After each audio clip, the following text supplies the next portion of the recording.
He's Dave, and I'm Dallas. We have opinions on just about everything. Sometimes they're on point, and sometimes they go down better with a glass of wine. Join us. This is the Wine and Podcast. Welcome back, everybody, to Wine and, the show where we pair wine with movies, TV, music, books, comics, and maybe one day we're going to pair it with, I don't know, different types of prisons. Because today we are going to be talking about a pretty fantastical type of prison, even though when you dig under the surface, it is just another prison built by a bunch of holier-than-thou haves to get rid of the have-nots and, of course, put them to good use in abusive, exploitative ways, as all prisons. What do you sip with a prison planet where the inner parts are deathly cold and the surface is ungodly hot, where no food grows and not even babies can be birthed? We're going to find out in just a few moments. But first, some housekeeping. If you like what you hear, please make sure to hit that follow or subscribe button. It does help the podcast grow and reach new listeners. And if you love us, then please leave a 5-star review. Not 3, not 4, not 4.5. You've heard this drill. Because you love us, you don't want to see us suffer in the prisons of our own minds. We just want to believe that you believe that we are perfect and pretty and not at all pandering. So give us, your non-pandering podcast personalities, 5 stars. Leave that review on Apple Podcasts or Spotify or any other platform that allows reviews. And you should also join us on our Substack, wineand.substack.com, where you will find bonus pairings, articles on the intersection between wine and entertainment, polls for what we might cover next, and so you can actually give us your opinion and vote towards that democratically, of course, no rigging, and be able to interact with us. It is the best place to find us, to leave comments, to interact with us. And we have a lot of things coming up on the Substack, but I don't want to mention it quite yet because it's early days and we're still in the planning stages. And if you are on your phone, you can also, quote unquote, send us a text. I keep saying quote unquote. I should stop saying that. It is a text. If you're on your phone, if you look at the description of this episode down below, there's a link, a clickable link, and it says send us a text. Click that. It will open your text app and you can send us a message. Whatever you think of the podcast, good or bad, whatever you think of the podcast, send it to us. And it doesn't show us your phone number, never fear. It just goes to our Buzzsprout inbox as a message. It shows us your final 4 of your phone number, kind of like the final 4 of a credit card, and that's it. You send us a quick and easy text right there, right then, quick message. You don't even have to go find our email, but if you do want to find our email, it is wine, the letter N as in Nancy, POD as in pod, winenpod@gmail.com. Send us any message there. We're just going to throw that out there, by the way, but if anyone would like to see their wines or beverages on this podcast and you would like to send us an email to see what can be set up so that we can taste those beverages and see what we might pair them with in the future, we are wide open to that. So send it to that winenpod@gmail.com. All right. Beautiful. I'm turning it over to Dallas today to introduce what we're here to talk about. So, Dallas, what are we here to talk about? All right. Well, thank you, Dave. Before that, just want to reiterate, if you do find yourself in the mood to pair wine with comics, then we are your show. Wine with food, wine with movies, wine with TV series. Severance comes to mind, hint, hint. Then we are your show. Coming up. Wine with births and graduations. Wine with bad made-for-TV films of the 70s. Just know that at any time when you need to pair a wine with a thing, we may already be thinking about it. Now, today's selection is a sci-fi graphic novel that came about in a rather curious way. The story goes that a well-known Hollywood actress was pitching a science fiction story with black actors to a Hollywood studio executive, and that executive claimed that black people didn't like science fiction. First, let me say with my full chest, fuck that guy. Secondly, let me say that thank you to that buffoon for showing his true colors and industry ignorance, because without it, we may not have gotten Concrete Park by Tony Puryear and Erika Alexander. Concrete Park made its first appearance in the Dark Horse Presents anthology. The success and critical acclaim of the initial release led to a collected hardcover edition titled Concrete Park, Volume 1, You Send Me. This director's cut version included new pages and bonus materials. Following that success, Dark Horse Comics announced a new miniseries called Concrete Park Respect, spelled out R-E-S-P-E-C-T. Just like the song. Just like the song, people, which debuted on September 3rd, 2014 as a 5-issue comic. This expansion demonstrated the popularity and potential of the story that Alexander and Puryear initially developed for the Dark Horse Presents platform.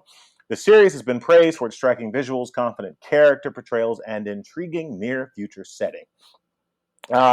2014's Concrete Park by Tony Puryear and Erika Alexander is a gripping, dark, and sexy sci-fi saga that follows a group of young Earth outcasts exiled to a harsh desert planet known as Scarcity, or Scare City, 2 words. Here they must navigate a world plagued by violence and struggle to find redemption amidst the chaos. The series is celebrated for its vibrant, provocative art and its exploration of themes like good versus evil, the quest for a better future. With its multicultural cast and grassroots ethos, Concrete Park stands out as a revolutionary tale of perseverance and transformation, capturing the essence of both art and life in a futuristic setting. Again, this is a Dark Horse Comics piece. So, Dave. Yeah. What the hell do you think? Yeah. Talk us through it. Yeah. What were your initial thoughts when I brought it to you, when you first got the title? Had you heard of it, in fact? Nope. Never heard of it. When I saw it was Dark Horse, that mildly surprised me. Only mildly, because Dark Horse puts out a lot. It's like an Image series that I've never heard of. Image is even worse, because Image puts out so much that I'm like, if there's an Image series I've never heard of, I'm like, yeah, that tracks. Dark Horse isn't quite as prolific. Like, they're a little more curated. They're a little more focused in what they put out. So now, Concrete Park did come out during my comic book down years with the mainstream comic industry, right? It was that 2014, 2015 years where I was kind of like walking away from the whole thing. And taking a break. I'm like, no more comics, fuck the mainstream comics especially. I need a break. And I was taking a break during that time. So it especially wasn't surprising that it came out during those years. But the thing that is kind of surprising to me, and I don't know if you know what's going on with this series at this point, but it's not really in print anymore. It's not only kind of out of print, and they released it so Volume 1, quote unquote, were all the parts that were in Dark Horse Presents and that were on that platform. They collected that into Concrete Park Volume 1, and Volume 1 is called Scare City. Right. I believe that's the. Yeah. So, and by the way, guys, think Scare City, like scare is in horror movie. But then if you say it quickly, Scarcity, right. Which is Volume 1 is called You Send Me, actually. Oh, You Send Me. Okay. Gotcha. Well, anyways, it takes place in Scare City. Right. Exactly. On this prison planet. So during the little quick opening, I mentioned how nothing grows there, right? And that's one of the things of this prison planet. Nothing grows there. Babies can't even be born. So everything is scarce. It's scarcity in all necessities of life, and everything is a struggle. Everything is a war about those. So that was Volume 1. Volume 2 then was a mini-series that they put out in single-issue format, a 5-issue mini-series, and that was Volume 2, RESPECT, Respect.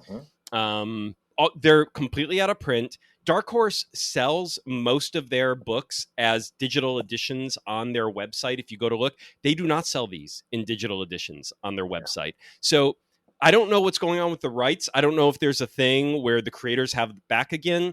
I was a little bummed that the Concrete Park website, which the creators put up, no longer exists. There are within the comic, they keep telling you to go check out things on the website. They made it a little bit of a multimedia project in that way, and especially back in the 2010s. This was the definition of multimedia. Very interesting. You could go and listen to the audio that's in the world, inherent in the world. You could go and listen to some of the sort of go listen to the song that this person the music of this really place, cool. Really cool. Right. I mean, it's kind of cool, except this was the downside of it, is like, if you ever let that domain expire, it's 10 years later. And so concretepark.com is gone. The domain is expired. The creators let it lapse. There is a WordPress site that has some of it out there that still exists, but yet trying to dig up even information on this comic, like where it is and what the creators are doing with it. The creators are still around. Now, I will say, let's also back up briefly and talk about Tony Puryear and Erika Alexander. I got you, buddy. I got you covered here. Okay. So, for those who don't know, the comic graphic novel, is created by a formerly married couple, Erika Alexander and Tony Puryear.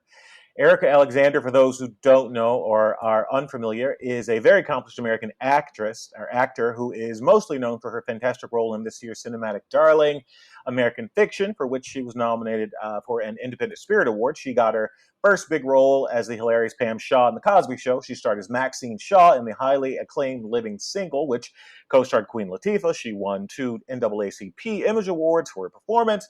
And she's also credited with co-writing another science fiction graphic novel with Joss Whedon, Buffy creator, in 2018, I believe.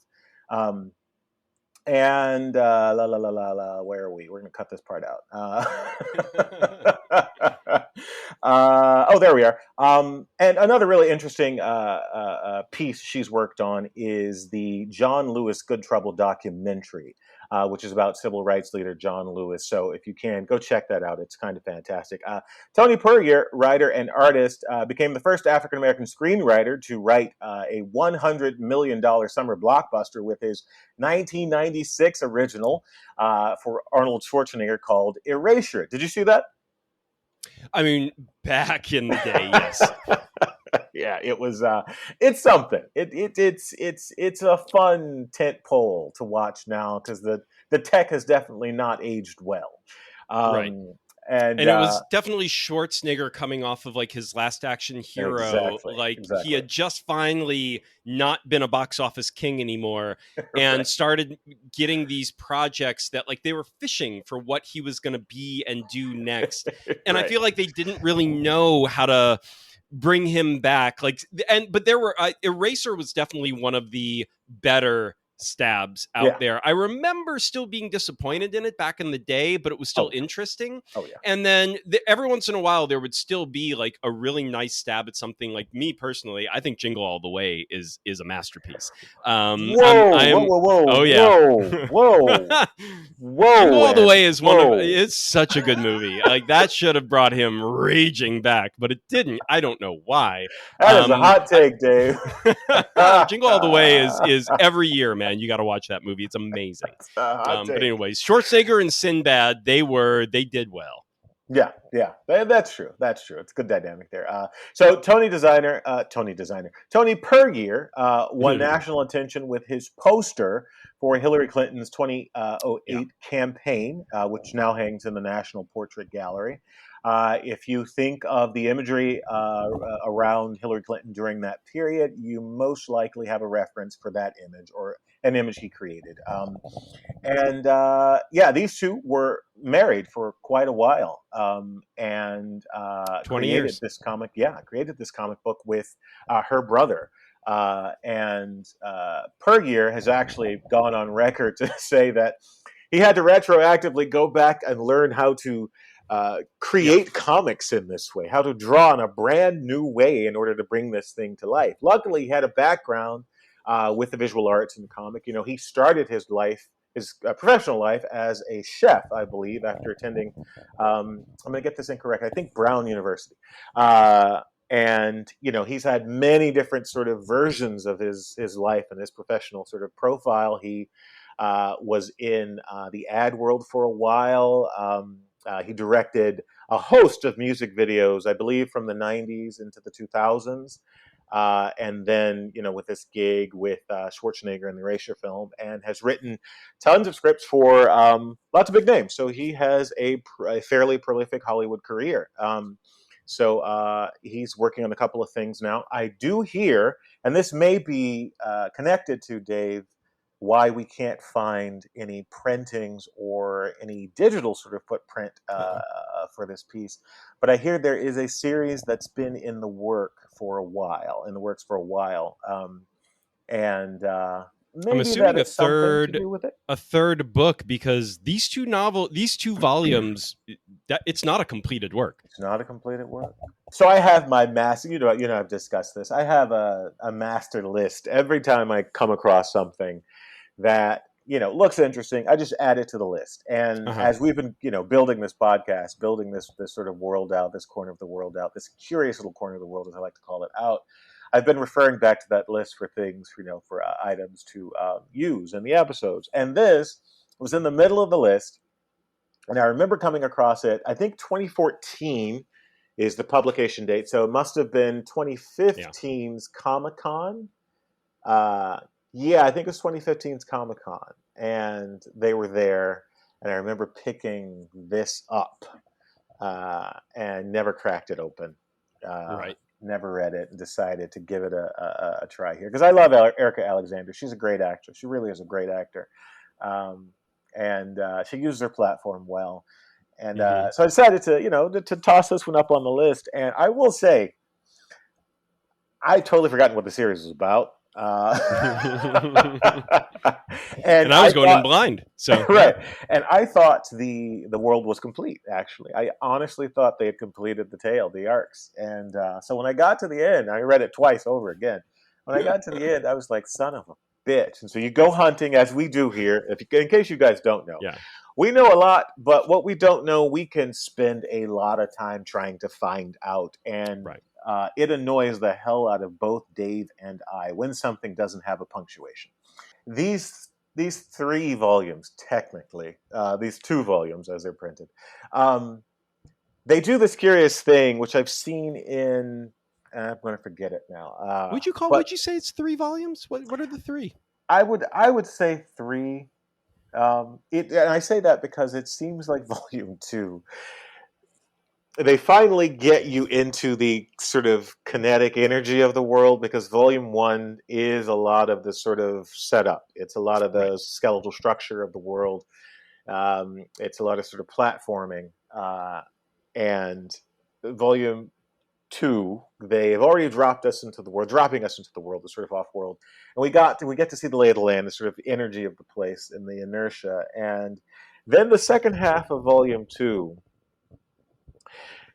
they start to add more characters. Oh, so many more characters. But again, this is going to be something we're going to talk about, which is the inability to curate their own story, like to really be like, what is this story going to be about? And I'm like, guys, I know you built this world out, that we don't need it in one. We don't need every idea you had about this world in one volume. It's not necessary. And I wonder, the ideas are good. The ideas are creative. They're inventive.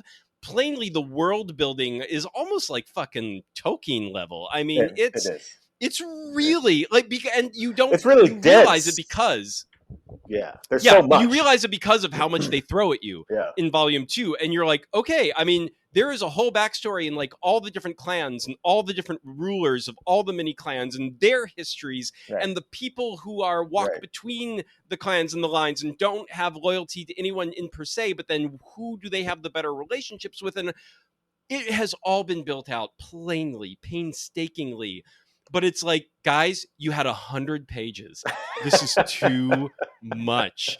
And as you go through volume 2, you get like, I was so into this. So book 1, 100% into it. I was like, this is awesome. Even where book 1 ends, I'm like, perfect punctuation as far, it's a cliffhanger, but that was a perfect, now we're going into phase 2 of the story. And you're like, awesome. Then you get into volume 2. And for the first half, it's like, it's happening apace. It's proceeding apace. And then the second half of volume 2 kicks in. And I don't know if they were like, they got the sense that they weren't going to be able to do more than these issues or something like that. Like maybe they thought they had more time. That's what I'm picking up to. It feels like it. Like all of a sudden Dark Horse is like, we're not going to do anything after the 5th issue. And they're like, fuck. And they're like, okay, so I want the readers to know that we also had sketched out this and this and this. And I'm like, oh no, this is so the wrong approach you don't have more, you don't have enough time.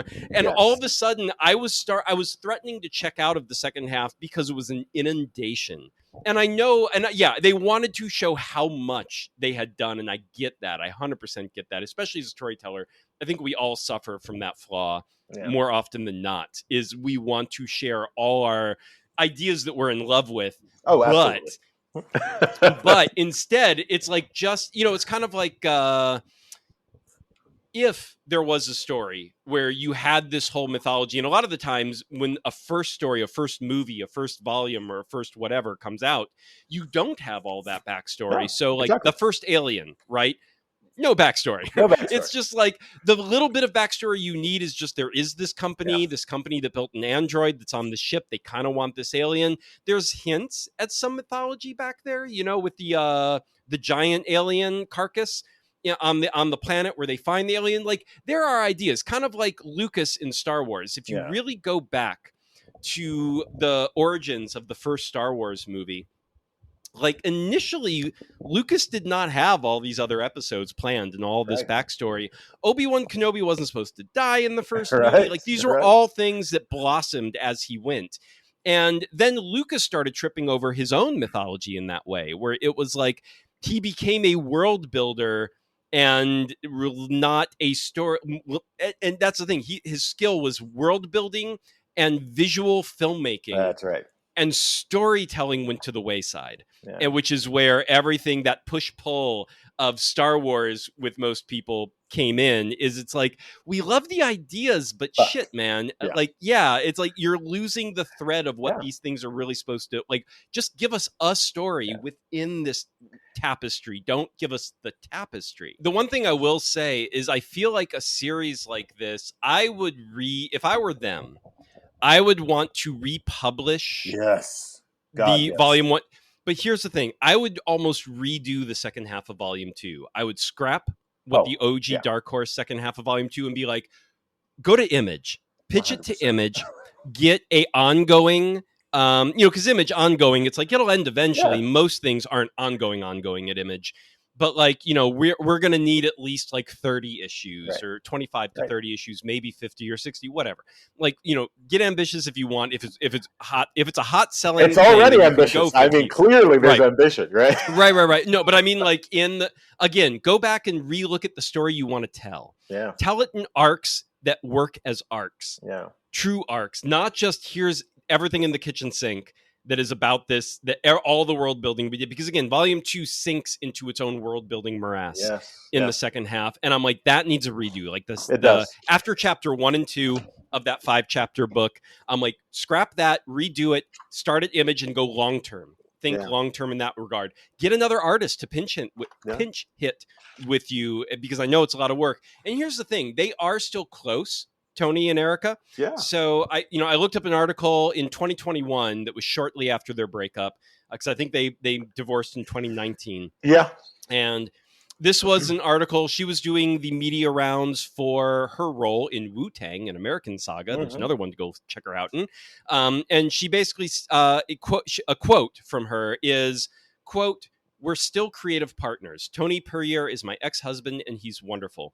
What I think about it is, it was a very difficult breakup because I admire and love the man. We just didn't get along, and that's the truth. We just realized maybe we're better apart than together. We remain friends and creative collaborators, and that's how it is." I feel this quote so much in my bones. Yeah. I had a relationship that lasted 11 years that ended very similarly, where it's like we respected the shit out of each other. We loved each other. We still think, like, I still think she's one of the most talented people I know. I love what she does. But as a couple, it started to not work any longer. And it would just, that part didn't work, even though everything else, nothing else was souring. Right. And that's always a hard thing, because you're like, but we don't, quote unquote, we don't get along, right? Because it's like, that part doesn't, it's not working, but at the same time, it's not abusive, it's not toxic, it's not any of those things. And those other elements of what you think about the other person are really, really positive. So that takes a while to wrap your head around and be okay with like letting go of this thing that you spent so much time being a part of. But they are still close, and he was even at her American Fiction Award ceremony on Instagram. They were still, and so they're close, they're still in touch. So this could still happen, like So, a Concrete Park revival. and to that point, I couldn't set it up for this podcast, but I have a connection. It's a degree of separation for myself and Tony Puryear. So I'm going to try and work the angles and see if I can get a couple of questions to him about where the hell this thing is going. Because, as you said, guys, seriously, if you don't want to read both volumes, that's fine. But I will highly recommend reading Volume 1 because they do some really solid work setting up a really interesting and dense world. The characters are drawn very well. The panels are great. He's got there's a 9-panel like a Kirby thing in Volume 1, which is on the other side of the room. Anyway, there's definitely some Kirby influences in. Well, one of his characters is Kurtzberg. Kurtzberg, So- that's right. There's a Gollum type character Yeah. in the book, and apparently Volume 3 was going to be titled The Legend of Kurtzberg. Yeah, that's right. That was the original plan. Like, that was the next story that was going to be told about this character who, as Kurtzberg, a Jewish character who was Gollumized. Right. That's not a word, but now it is. That's a word. That's what we do here, Dave. Don't forget, we make shit up sometimes. Yes, I know. So we talk about wine. Of course we make shit up. But Kurtzberg was based on Jack Kirby, according to Puryear. Yeah. So that was his nod towards... Because I think he was Jack Kurtzberg or a Jay Kurtzberg or something. Anyway, we hear Kurtzberg, but Kurtzberg was Kirby, and then it was meant to be a nod and a homage or honor, honorary character about the giantness. Oh, because he was a giant, right? He was a giant human. Right. So he was a giant, not giant like the Iron Giant size, but just like tall, very giant. Tall and big. Andre the Giant. WWE he was a giant. Yes. So he was a giant-ish person, and that was meant to be an honor towards the giant shadow of Kirby in the comics world. Yeah. Yeah, he again for someone who just sort of taught himself this format and this styling, he does a great job with some of this stuff, man. Just great. It's so funny. It's like the way these characters are drawn and sort of not glorifying, but definitely presenting a more sort of real world version of. A sort of a profile. It is. Well, it's nice because people are muscular without being like not an ounce. Like they still have body fat, right? Exactly. So it's like they're muscular, but they're real world muscular. Yeah. The women are voluptuous, but in a way where it's like, right, it's not curves and like the infinitesimal waist. Right. It's like everyone has curves because they have shape, like the full shape. And so all these different, and there are different body types in there.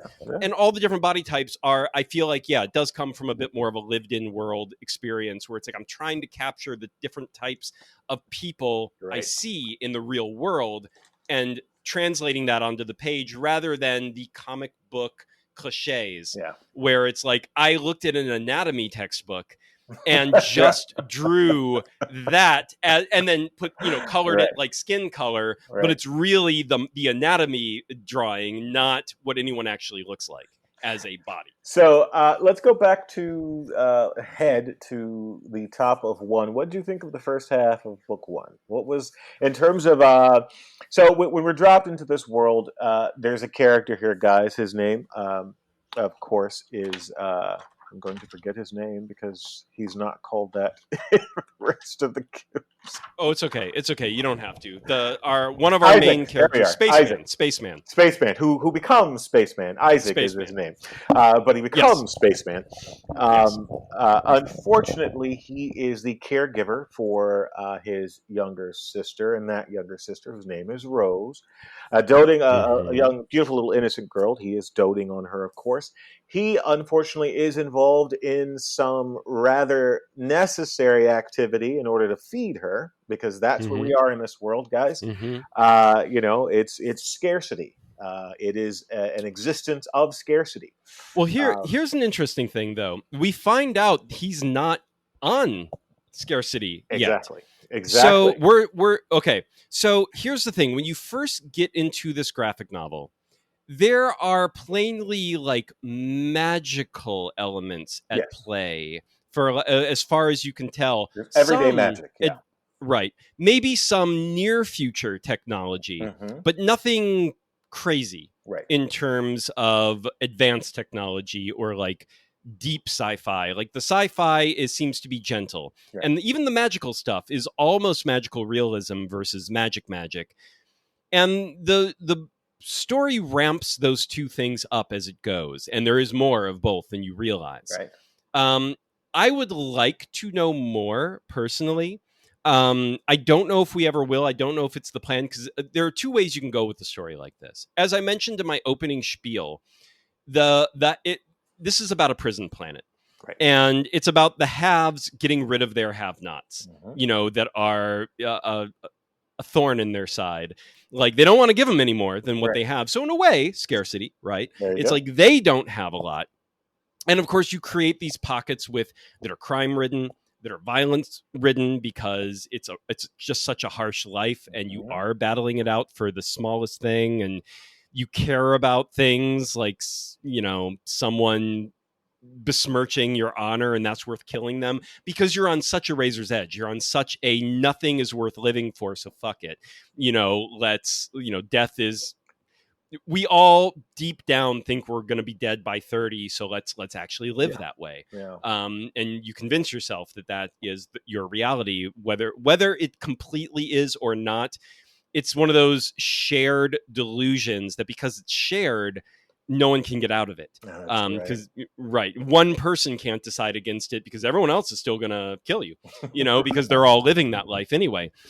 So we're in one of those very recognizable by modern day society areas that is poverty ridden, crime ridden, and doesn't have a lot to go on, not a lot of hope, not a lot of possibilities for a future.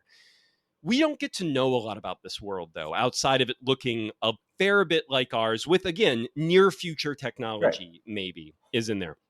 Now, while we're getting to know that world, we're also skipping over to Scare City and seeing this fairly different area. Now, it's funny, though. I did kind of think they were just two different cities, like kind of nearby. Same. Like that, right? And I think that may have been the intent. I'm not sure. But absolutely. I think it was the intent, because they're showing it to you and like, no, because it is like, this will be the one spoiler we'll give. Go ahead and turn this off if you don't want to hear the spoiler. We've kind of already given it away, but we're going to go ahead and do it anyway. But the end of Volume 1, the big reveal is that, oh yeah, now Scare City is on another planet. Here comes our guy from the beginning, who he just survived a near-death experience, did lose his kid sister, which, I mean, that's the other thing. It's his kid sister, and she's much younger than him. And I'm like, where are the parents? Yeah. Like, where did this kid's sister come from? She's not very old. There's like at least a 17-year difference between these people. Yeah. Right. Because I thought it was his daughter. Right. Like, that was my assumption until he's like, my sister. And I was like, oh shit. And you never see the parents. You don't really get his situation. You don't get a lot of it. You get it in very, you get a silhouette of what that situation is. Really, the world building is all going to happen over on Scare City and on this planet. I'm going to say this. I think, and this is not uncommon, and it's definitely not uncommon for this period in when this was produced. A lot of times you'd find these comic books and graphic novels that were written expressly for their cinematic potential. So they were almost written out in long form, like a Lost television show would kind of just roll out. And so maybe the idea that they're sort of playing around fast and loose with these characters and introducing so many characters so quickly is that it was written with television serialization in mind. And that would make sense to me, because when I take these two pieces on their own, it just doesn't make sense that they're throwing these characters out all willy-nilly. And so with your point about not knowing much about the sort of home world, their baseline here, if they were making this a sort of serialized version, then they would probably dole that out in hindsight, in flashback. So maybe that's why we don't know more. Maybe their initial idea is to sort of dole that out over the course of a series. I don't know, but you're right. I do wish I had more understanding of the baseline of their home world, because that seems not more interesting than the Prison No. Planet, but as a person who enjoys that really accessible kind of sort of terrestrial magic more than Right. big magic, I'd like to see more about that Well, homeworld for sure. I think I'm guessing, but my feeling is it's really not in the plans or that important to Yeah. explore the homeworld, because this is the story about this planet, and it's about the rebellion and the establishment of something on this planet for these people, like making it their own. You can tell that is like the meat of the story is like, we were given a shit deal. We were given a planet that is uninhabitable and unlivable on, or supposedly it was meant to be. Right. We were given, and then with all this different stuff that starts getting thrown in the second volume, and again, I think it would work. I think all these ideas are great. Right. We just need more time. We need to be spread out against a much more stretched out story. For once, it's just too because comics often suffer from things being too stretched out and too like, I'm gonna write my 50 issue epic, and it's like, dude, that could have been 12 issues. Like, why 50? Like, this is like, just make more happen in every issue. Don't give us a car chase sequence for 18 pages, right? It's like, don't just give us like don't make a movie in a comic. Yeah. Give us a comic. And this is definitely a comic that is a comic. Like, there are so many excellent elements. The art is perfect for this world. But once you realize how much they've built into the background of this world and how much there is to explore. Yeah. But I mean, even just the sheer number of characters, I mean, at one point, I think I said at my computer screen, fucking stop. Oh, me too. Like, 100%. Like, there was another character that came, and we were near the end of volume 2. When that moment was, this was the moment. This was that moment for me. This character, I was like, wait, hold on, bro, hold on.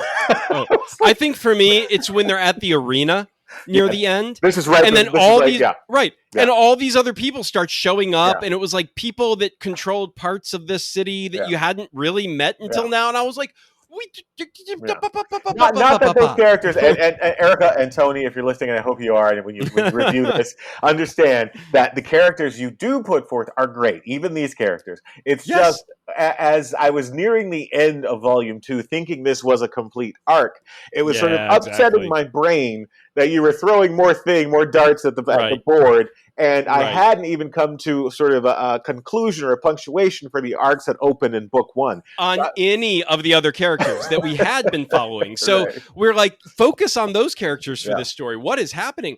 So it was an inundation of characters and new ideas and new dynamics and politics and, again, world building, all world building. Great world building. So and absolutely, I'm pretty sure they were like, we need to get this all into this series. That's what it was like. And I'm not sure if it was a panic or just they knew that this could be the end of it, and so they were, this was their first comic that they had really done, and so there's a steep learning curve in drawing and creating for the medium, and I think this was something where I just said, don't give us a movie in comic book form, but I think at some point this might have even been wise to be like, think of this as a movie where there's no guarantee of a sequel, and people have to leave this theater thinking they got a story worth having paid a ticket for. And that I do think in some degree, always keeping that in the back of your mind, like whatever volume, whatever miniseries, whatever arc you're doing, try and think of it as like, this needs to be satisfying in its own arc, even if plainly there's more to tell and you're going to get to it. You'll introduce it into the next arc, and that will then be the focus of the next arc, so on and so forth. Anyway. I need this episode to come to a punctuation, guys. I need this episode to give me something satisfying. But that said, I was thoroughly impressed with chapter 1. I was thoroughly. I was impressed with chapter 2. I mean, I thought it ramped it again. That first half of chapter 2 ramped it up. You're right. Ramped it up in all the right ways. You're right. Deepened everything that was going on, and then the sci-fi ideas. I mean, you're just like, damn! I did not think it was going to go this far with everything. Even the idea that there were aliens, like there were essentially a native species to this planet. Like, Right. Like what we did with Native Americans, where it's sort of like Right. they used to run the place, Yeah. and now like they're almost like a myth, and no one is sure if they still exist or not. Yeah. And I'm like, woo, this is cool.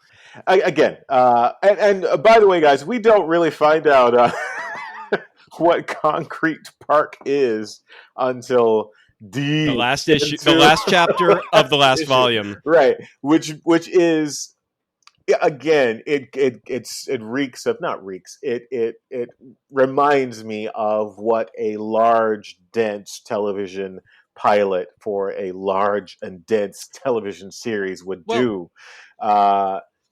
And I will say, though, it's still more than a pilot. This is more like a season finale where you learn what Concrete Park is. I mean, so much has happened in these 2 volumes. Yeah. By the time, because of how jam-packed volume 2 is, it's nutty jammed with characters and things that are happening. They do a great job of delineating these characters so often in pieces that have this sort of nexus-like web of characters flowing in and out. Can I praise them too for naming every character whenever they bring it back? Because there's so many that knew how many characters it was dealing with. So every time they show up again, if they've been gone for a couple pages and come back, they're like, as you just showed in that example, you, right? And then the other one, like Lulu, you, Spaceman, whoever it is, naming. It's like, yes. And I was just like, oh, thank you, God. Yeah. Because there are so many characters. There are so many characters, but you don't get It's Game of Thrones level of characters. That's another point, actually. It is. It's this is urban sci-fi Game of Thrones, and plainly the politics involved and how like the different factions and how they interacted with each other. It just needs that time. It needs to breathe. It needs to breathe like a good wine. It needs to breathe. Guys. There we go. On that note, let's get to it. Let's get to it. Let's Wine go for it, pairings, baby. What you got, baby? I want to hear it. All right. So for me, this one was shockingly easy, actually. I was into volume 2 before I really, because reading volume 1, and as you're reading it, you're kind of just thinking about wine in general. Is usually how my brain works anyways, is I'm just like, la, la, la, la, la, what do I have? What do I want? What's out there? What can I get my hands on? Which, by the way, guys, caveat for all of our wine pairings here, especially the specific wine we pick, it's what we can get our hands on. That's right. So, there's always going to be wine out there that might match, that is not something we pick just because we don't know it exists. Right. A. B, we can't it's not whatever. Right. It's not in a store that we can go get it. We haven't online ordered it recently, so it's not. We don't have it in our personal try it. stocks. Right. We always pair things that we have actually tried. Yeah. So that obviously that's going to be a certain window of wines and not the entire gamut out there. But you can always take what me and Dallas, especially between me and Dallas, because we'll be different in our pairings. You can take that range and extrapolate from there and find your best pairing as well. And then hopefully, if you can get your hands on the exact ones that we describe, and a lot of you are going to be able to get your hands on the one I'm describing here today. So, I knew going into volume 2, and I promise you it was not the color palette that made me think of this. Okay. But it was going to be an orange wine. I just knew it. By the time I was into volume 2, I was like, this is such a buoyant story. Yeah. It's got momentum. Mm-hmm. There's so much momentum to this that this is not a heavy read story whatsoever. As dense and chewy as the world building is, that's not the presentation. Right. That's not the execution. The presentation is so bright and lively and has so much again, there's some real world lived inness, but then also a lot of sexiness and a lot of tension and drama and violence, and just the dynamic is pulpy in its way.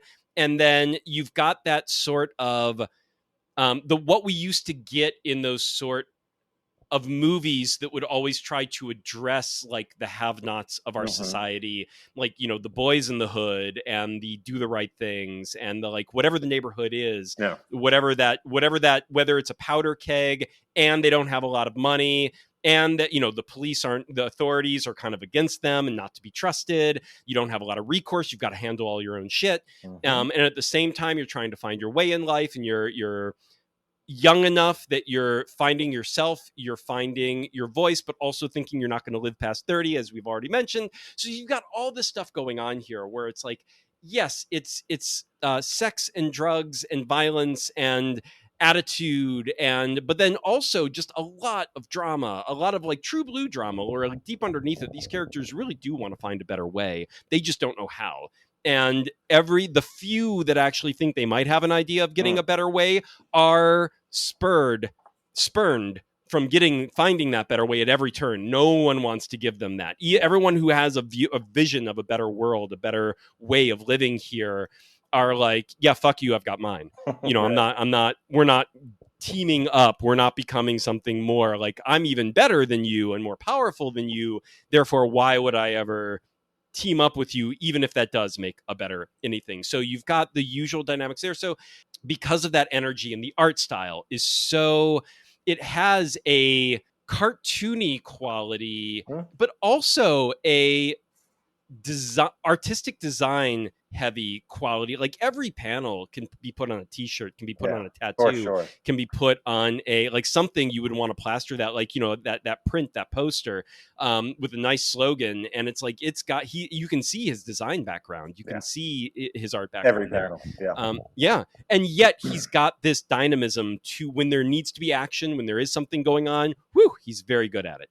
So I wanted something that had that harshness. This is an orange wine that I found at Trader Joe's recently for $11.99 a bottle. I'll show Dallas here. It's called Slice. Nice. All right. It is, and this is, I think, one of the better orange wines I've had in a while. This was surprisingly good. It is called a skin contact white wine. They don't even call it orange. They call it that. And it is made up, it's virtually a field blend of grapes. It is 34% Chenin Blanc. Yes, it is 34% Chenin Blanc, 18% Pinot Gris, 12% Colombard, 9% Xarello, and that's a fun one. I'm going to come back to Xarello here in just a moment. 8% Verdelho, 6% Vermentino, 3 Gewürztraminer, 2 Semillon, 2 Trousseau Gris, 2 Riesling, and 2 Malvasia Bianca. Interesting. So Xarello, I love Xarello because Xarello on this bottle was spelled, it's XARL.LO. Okay. Xarel.O. Oh, and I was like, the fucks? That made me pause for a minute. And there is apparently a reason for the dot. So it is a Catalan word. Catalonian.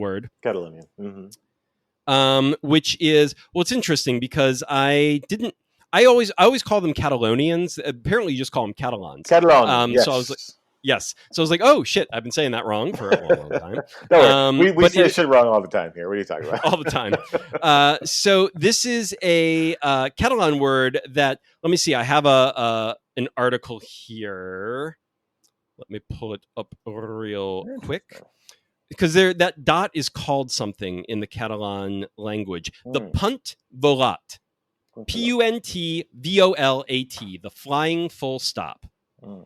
And the reason you do it is, of course, if the two L's were together, it would be a y sound, right? So you separate them, and you wouldn't just use one L, because it's not Xarel-O, it's Xarel-lo. You want both L sound. You want to end with the L and start with the L, so you still want to give it two L's. Now, they don't use hyphens. The flying full stop actually is in the center of the letters. So it's not at the bottom, where it's not Xarel period low. Right. It's Xarel, and then the dot is where our hyphens are in the center part of the letters. Now, we don't even have that on our fucking keyboards, which is sort of the problem, right? So we never see it. And even on this bottle, the dot is on the bottom of the word, like a period, like a punctuation. So it's Xarel dot, because it's the only thing we can do over here. And some people will apparently do Xarello with the hyphen. But it's one of the 3 major grapes that is used to make sparkling cava over in Spain. Yeah. So it's very well known for that. It's apparently highly aromatic, really delicious. I've never had a Xarel-lo where it's been like a preponderance of Xarel-lo in there. This is not a preponderance of it, so I still haven't. But I do love that it was here, and it made me look up what that dot was, because I was very, very curious. And I was like, why the dot? Now, slice here, it's actually, you can see this, Dallas, but you see how the I on this logo is sliced? Uh-huh. So the I isn't technically even a part of the word. It's actually just SLCE is the name of the wine, because I really tried to look up what this wine was. and as a Trader Joe's wine, you never know, right? You it's never kind of like know. a made up label. Yeah. So there's a guy in the back. the company, right. So I looked all over the label, and I did finally find on the back, this was a Central Coast, Paso Robles and San Miguel, Paso Robles and San Miguel, California, produced and bottled by S.L.C.E. SLCE, no I. So I finally looked up that company, and that company, the trademark was owned by a group called 2200 and the word 100 Cellars out of Paso Robles, which also owns the trademark to field recording, which you'll probably notice for those who have tried field recording orange and red and white and rosé wines and whatnot. This label looks almost like a field recording label, slightly tweaked. And the field recording orange wine is quite good. This is better, though, and it's cheaper than the field recording. So I was really impressed. But 2200 Cellars is some group that is owned by a guy named Scott Gilchrist, or Scott Gilchrist, however you pronounce his name. And they own 36 trademarks in wine for all these different labels to go out. So plainly, it's a negociant that buys up the wine that's already made and sticks different labels on them. Interestingly, they did have the trademark for Slice with an I from March 2023 to April 2024, but then they let it go. And it's now a defunct trademark. Under there's still a record that they had it, but they let it go. And then they created just SLCE no I in May of 2024. So they let this go and made it the other one instead. And I'm like, I wonder if there was some sort of weird rights issue with Slice with an I that like someone was going to give them grief for it. And they're like, fine, we'll change it.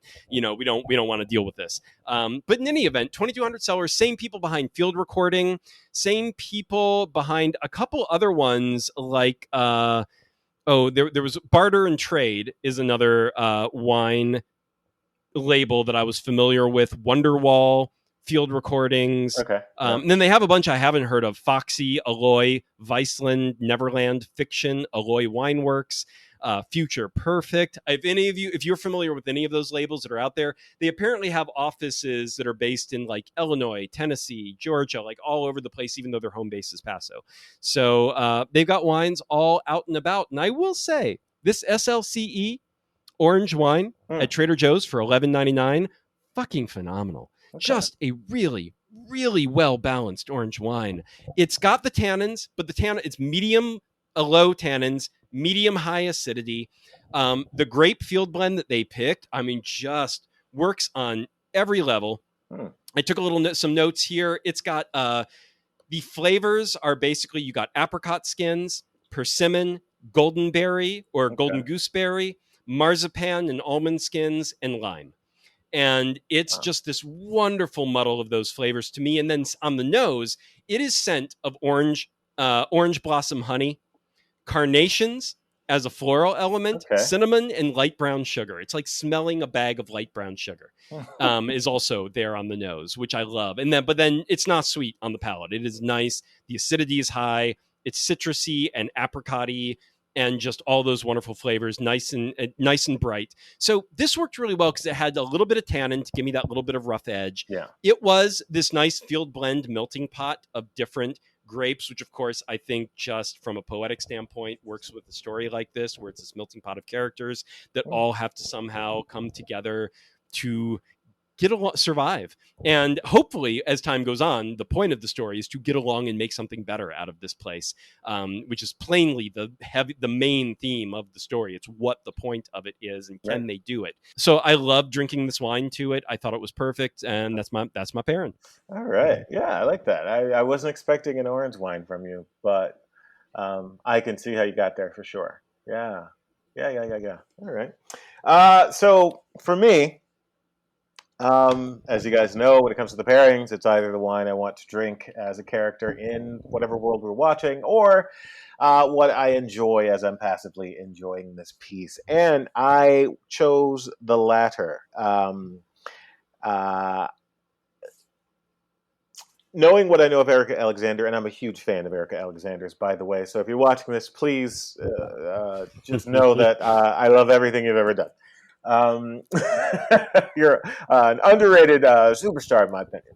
Anyway, knowing her devotion to using her platform for the betterment of our sort of culture and to sort of highlight pockets of injustice or omission, I appreciate this a little more because with that initial story of how she came across this idea of going into pitch meetings and having an executive say, "Well, Black people don't watch sci-fi."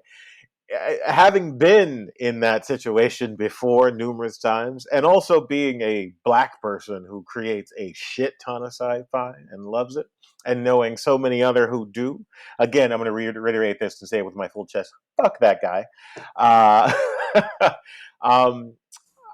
And I will say, during my days as a creative executive, I got the women can't do horror. Oh yeah. So it's like all these things are out there. Oh yeah, absolutely. And they are just there, not even hiding in plain sight. They're just there. So I appreciate that going in, and I wanted to somehow pay some sort of attention to the density of this world in my wine pairing, because it is guys, again, a very dense world, but it is not overwhelming by any stretch of the imagination. So even though we're going, we're critiquing the idea of this sort of round robin thing when these characters pop up in the latter quarter of this, while it feels a little harried and rushed, they're done well. So it is dense, but it's really accessible, and again, done well. So I knew I wanted something that was a really complex wine, and a red just wouldn't do the trick for me, I don't think. And so thinking about the orange, it was like, the orange tends to be the star of the show in general. So I went with the white. And generally, I like to go with whites that are sort of out of the ordinary. My out of the ordinary white now generally tends to be a Portuguese white, sort of class of Portuguese wines. And we've had on our series recently something of a Portuguese wine expert in Kate, who is featured in our Gotan episode. So if you guys want to hear a little more about Portuguese wines and Kate and the band Gotan, Gotan Project, sorry. Then go check out that episode, or those episodes, I should say. If you're out there listening, Kate, and you hear anything that's ridiculous or wrong, please feel free to contact us, and we can discuss it, and I'll let you be right. Anyway, she will comment directly below this Substack I know post. She totally will. Guaranteed. So please do, Kate. Please do. So, for me, I knew I wanted something that mirrored the kind of bitterness and sourness. There's a sourness to this world. The characters are soured on existence. They are bitter with good reason. When it comes to complex wines, you can find wines that have a full vocabulary, from bitter to sweet to unctuous, just everything, depending on the blends.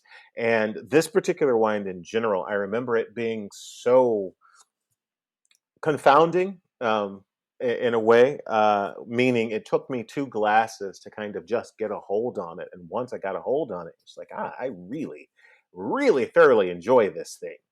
Um, and the grapes are, of course, not of course, it's a blend of 3 grapes. It's the Fernão Perez, the Arinto, and the Vital. The Fernão Perez is generally known as the, what do they call the grape? The, what are my notes here? La la la la. I don't remember. It's a very common grape, common blending grape in the white wines of Portugal, and as I said, it took me 2 glasses. By the way, I read this entire series 3 times through in one sitting each time, which is something for Actually, me. a lot. Which is something for me. Especially volume 2. Volume 2 is lengthy. Yeah. It's something for me. I am a speed reader when it's a skill for sure. But this one, as you said, it was just I just turning the pages. It was just easily consumed, which is why I highly recommend everything up until the last quarter of the final act. Well, I will definitely say that when I said it had momentum, that's very much what I was referring to. Is like the whole story. It moves. It just moves. Even in the quote unquote quiet moments. Yeah. There's still this element of they're very good at keeping things moving, even during that final bit. I mean, you almost part of the problem is it just moves, and so like you don't have time to like be like wait, wait. Yeah. But that is a skill, nevertheless, and like I think whether you credit both of them or whether one of them has that skill and the other, like sometimes when you have 2 writers on a project, like one is filling in the gaps of the other kind of a thing. So one of them has a skill and others have other skills. But whatever it is, that is a plus. Yeah. Like it makes this series sing for the most part. It does. Absolutely. And I can definitely hear Erika's voice all through this, her sensitivities, the things she wants to sort of highlight. And so going back to the pairing, this is a very dense world, and I knew I wanted something that had a really significant depth of flavor. And the Fernão Puryear grape itself comes from a very craggy sort of area in Portugal, very chalky clay vineyards, and because of that, it produces a very concentrated juice. And there is a significant concentration of character in this piece. These characters are, as I keep saying it, the world is dense, the characters are dense, they clearly have amazing backstories, which we don't know yet. We get hints, really, at some of their backstories and some of their trials and tribulations, so that is expressed. Also, I wanted to find something that hinted at the smokiness of the world being on fire, for lack of a better term, the sort of desperation, the sourness, the bitterness. And this particular wine has a sweet sour finish on the back end. It's a very curious thing. I can't even describe it. You kind of just have to go and experience it. Because it's it's a malolactic fermentation. It also has a really creamy texture, which sort of belies that bitterness in a weird way. So, as I said, confounding is the appropriate term for this particular wine. The color is a very pale gold, greenish tint. In terms of the nose, you get, again, that sort of bitterness and sourness that you get with a grapefruit. There's also some wildflower honey in it, and that, for me, mirrors this sort of moments when these characters are looking for some softness, looking for some love, looking for, some sort of specialness in this world. And you get hints of that again. A few errant kisses and embraces. So yeah, it is the from the Hugo Mendes winery. It's the Lisboa Branco White. 30% of the blend is fermented and aged in oak barrels for like 7 months or 8 months or something. It is, again, as I said, partially malolactic fermentation. It's aged for another 10 months in a combination of vats and barrels before bottling. It is a very limited run of like 5,000, maybe 6,000 bottles. The vintner himself has an interesting story, and he has a very interesting approach. He's more of a wine educator than anything else, or has become a wine educator because of his love. So yeah, this particular white is just so confounding, but also so drinkable. And I match that very well with my sort of adjectives for my descriptors for the comic itself. So yeah, that is my pairing. Sputtering and stammering be damned. But you know what? Good sell. I'm definitely Googling that as soon as we're stop recording, because gotta see if I can find it. You never know, because you're on the East Coast right now. So I always feel like it's one of the unfair things between us right now is like I keep presenting wines and then you keep presenting wines, and because we're on the separate coasts, those wines are only like all up and down the East Coast you'll find yours, and all up and down the West Coast you'll find mine. Very true. And fucking A, do they not exist on each other's respective coasts, because different distributors are importers and distributors are putting them out there, and it's like, oh fuck America, man. God damn it, guys, get it together. Exactly. And if you're listening, Kate, feel free to tell me I'm full of shit. I'll allow you to be right. And have you had this wine, Kate? And if you haven't had this wine, can you find this wine? And if you do, try it and let us know, please. So yeah, that is Concrete Park from Tony Puryear and Erika Alexander. I highly recommend from my end. It's now, once again, guys, it's not in print. You can, however, find used copies on Amazon. You can find used copies on eBay, things like that. Or go to your library. Your library might have copies. Yes. Check your library. And we will be reaching out to Tony Puryear. We'll see if he responds and gives us some answers to some questions in terms of like, what are the plans in the future? Right. And if so, you will find those answers on our Substack when we post this episode. So wineand.substack.com. Go check us out there. Please, guys.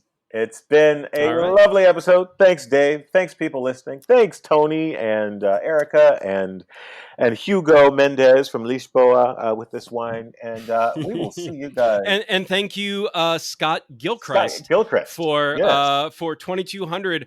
I'm sure some of your wines are like the kind we complain about as wine nerds all the time, but you did good with SLCE, my man. SLCE, mwah, I'm happy to try that. All right, folks.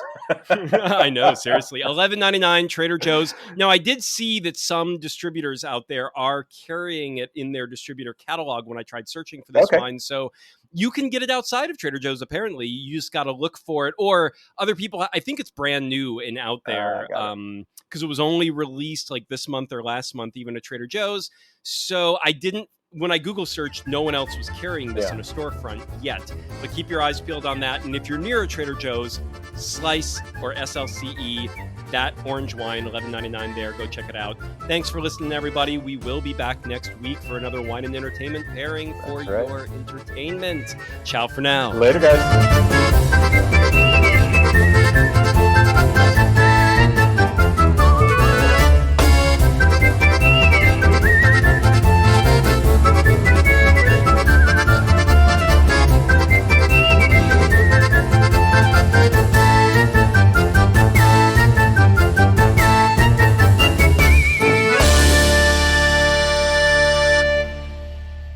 Got the recording on both of us.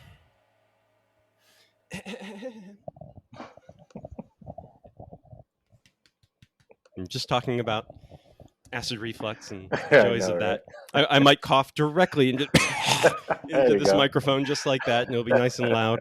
The joys of being a podcast host. When you don't get to do that. You have to like, where's the mute button? Where's the mute button?